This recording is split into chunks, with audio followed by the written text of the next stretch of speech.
Hi guys and girls, I'm Obsidian Ant and welcome to 3305. This is where I take a look at the news and happenings in and around Elite Dangerous. This week, Frontier discussed the development process of ships, printing an SRV becomes a thing, and Frontier comment on the FSS. This week, Frontier continue with their Discovery Scanner series, where they take a deep dive into the development processes behind the game. Now, it feels like it's been a long time since the last one, so it's good to see the series finally back again. The new episode will focus on ship design and walk viewers through the entire process, from the initial concept drawing to the model creation and then to the final implementation within the game. The livestream will be on the 27th of June at 1800 UTC, and the community team will be joined by two Frontier 3D artists, where they will focus on the entire process for how the Crate Mark II was created and implemented. Talking of 3D models, real-world models of Elite Dangerous vehicles seem like a natural thing that really should exist. After all, who wouldn't want to have a physical model of a Cobra Mark III? Now, this is an idea that 3D printing fan Retro Rocket UK has clearly given some thought to, and they then went ahead and created a downloadable printing files for the Elite SRV. Now, the files can be found on the website Thingiverse, you can find the link below, and apparently this will allow you to print 86 individual parts that can be self-assembled into a fully detailed SRV. It even comes with an optional Elite stand. Now, personally, I don't actually have a 3D printer, but the technology is improving all the time, and it's something that is gaining more and more attention. It's going to be very interesting to see where all of this goes over the next few years. The SRV model used here comes from the original Elite Dangerous assets, however it did require significant rework in order to make it usable for 3D printing. All in all, it took around 1 month of work to achieve this. If you want to find out more details, or indeed if you own a 3D printer, then do take a look at the link in the video description.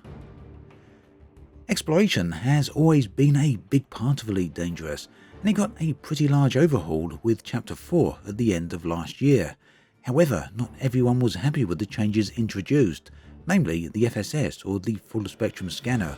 Whilst from what I have seen at least, the FSS was widely seen as a massive improvement and has been enjoyed by a lot of players, nonetheless the praise was not unanimous. Some of the perceived flaws range from the SSS taking longer, feeling out of place, tacked on, or simply just feeling very clunky. Basically, what this means is that since the arrival within the game of the FSS, a number of players have frequently called on Frontier to either improve it, remove it, or simply bring back the old Advanced Discovery Scanner as an optional module. Now, last week, Frontier finally commented on the FSS in an official forum post, and here's what they had to say. Hello Commanders, I wanted to drop in and let you know that we have been reading your comments and are aware how some of you feel about the FSS.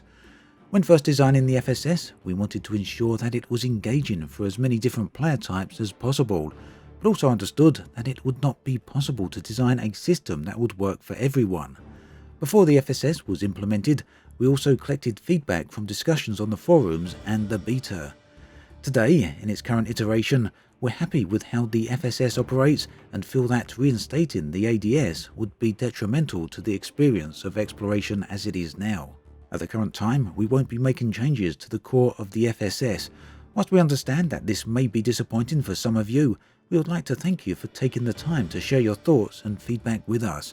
Now, if you want to see this comment, as well as the rest of the thread that the comment was posted in, then do take a look at the link below. This week, Frontier will be releasing news on the next Interstellar initiative, and this one will be called the Enclave.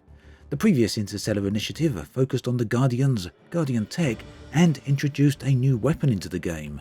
The last Interstellar initiative was spread across multiple weeks of activity, with each week focusing on a different event. These events were narrative-led, and players were able to influence the outcome.